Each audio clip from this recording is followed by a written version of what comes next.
Hello বন্ধুরা, প্রিয়া ইপসা কিচেনে তোমাদের সবাইকে স্বাগত। আজকে তোমাদের সাথে শেয়ার করছি ফুলকপির রোস্ট। বাড়িতে কিভাবে বিয়ের বাড়ির স্বাদের মতন ফুলকপির রোস্ট বাড়িতে বানিয়ে নেবে সেটাই তোমাদের সাথে ভিডিওর মাধ্যমে শেয়ার করলাম। রেসিপিটা ভালো লাগলে প্লিজ আমার চ্যানেলটিকে লাইক, কমেন্ট ও সাবস্ক্রাইব করে দিও। আমি এখানে একটা বড় সাইজের ফুলকপি নিয়েছি। ফুলকপিগুলো দেখো এরকম ছোট ছোট টুকরো করে কেটে নিয়েছি। কেটে ভালো করে ধুয়ে নিয়েছি। একটা বাটির মধ্যে গরম জল বসিয়ে দিয়েছি, তার মধ্যে দিয়ে দিলাম হাফ চামচের মতো নুন। জলটা একটু ভালো মতন গরম করে ফুলকপির মধ্যে দিয়ে দিলাম। গরম জলটা দিলে কি হবে, ফুলকপির মধ্যে যদি কোনো পোকা থাকে তাহলে সেটা বেরিয়ে যাবে। তাই 1 মিনিটের মতন গরম জলের মধ্যে ফুলকপিটা চুবিয়ে রেখে দিলাম।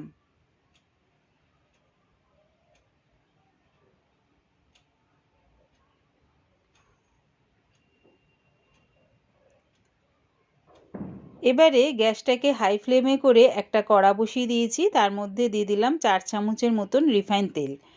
ফুলকপির রোস্টটা আমি রিফাইন তেলেই রান্নাটা করব।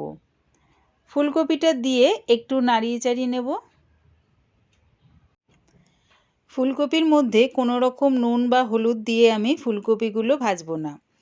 একটু নাড়িয়ে চাড়িয়ে দেখো ঠিক ফুলকপির মধ্যে এরকম হালকা একটু লালচে রং ধরবে, তখনই ফুলকপিগুলো আমি নামিয়ে নেব। এর থেকে বেশি আমি ভাজবো না। হালকা লালচে রং ধরার সাথে সাথেই ফুলকপিগুলো আমি নামিয়ে নিচ্ছি।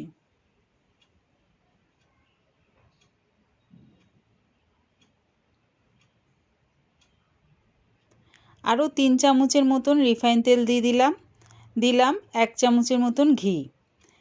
তেল আর ঘিটা একটু গরম হয়ে গেলে ফোড়নের জন্য দিচ্ছি 5টা লবঙ্গ, 2টো দারচিনি, 5টা ছোটো এলাচ, 6-7টা গোলমরিচ, হাফ চামচ সাদা গোটা জিরে আর 2টো তেজপাতা চিড়ে দিয়ে দিলাম। ফোড়নটা একটু ভাজা হতে হতে একটা মশলা বানিয়ে নেব। বাটির মধ্যে আমি 4টে কাঁচা লঙ্কা পেস্ট করে রেখে দিয়েছি। তার মধ্যে দিয়ে দিলাম 1 চামচ আদার পেস্ট, হাফ চামচ হলুদ গুঁড়ো,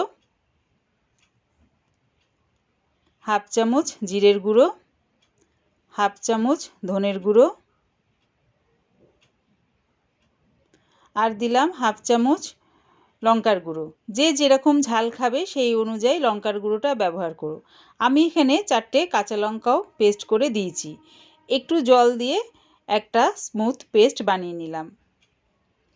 এদিকে দেখো ফোড়নটা আমার ভাজা ভাজা হয়ে গেছে। যে মশলাটা আমি বানিয়ে রেখেছিলাম সেটা দিয়ে দিলাম। মশলাটা দিয়ে একটু কষিয়ে নেব।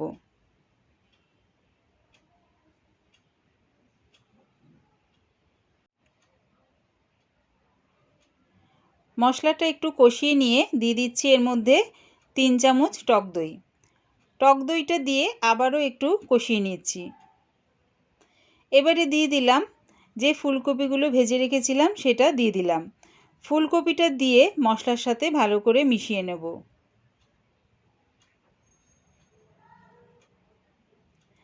দিয়ে দিচ্ছি স্বাদ অনুযায়ী নুন। নুনটা দিয়ে আবারও ভালো করে একটু কষিয়ে নিচ্ছি। ভালো করে কষিয়ে নিয়ে গ্যাসটাকে মিডিয়াম টু লোতে করে চাপা দিয়ে এটা হতে দিলাম। ফুলকপির রোস্টের মধ্যে আমি খুব একটা বেশি জল দেব না। চাপা দিয়ে করলে কি হবে, ফুলকপি থেকে যে জলটা বেরোবে সেটা দিয়েই ফুলকপির রোস্টটা আমার তৈরি হয়ে যাবে। কিছুক্ষণ পর চাপাটা খুলে দিয়ে দিচ্ছি 2 চামচ পোস্ত আর 13-14টা কাজু একসাথে পেস্ট করে নিয়েছি, সেটা দিয়ে দিলাম। সেটা দিয়ে ভালো করে কষিয়ে নিচ্ছি আবারও।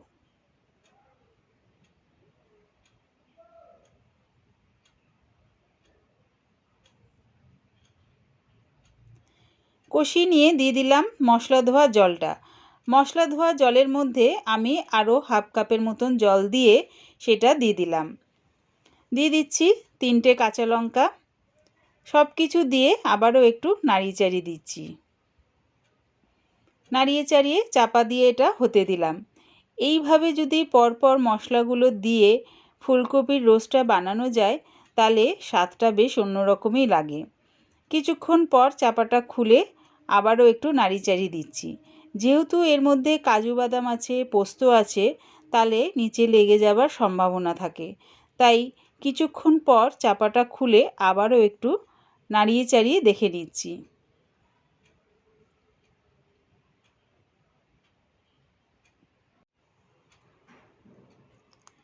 আবার চাপা দিয়ে এটা হতে দিলাম।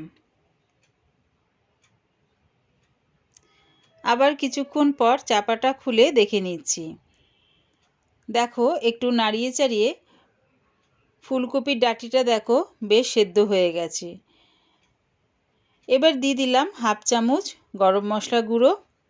গরম মশলার গুঁড়োটা দিয়ে একটু নাড়িয়ে চাড়িয়ে 30 সেকেন্ডের জন্য চাপা দিয়ে এটা একটু রেখে দিলাম।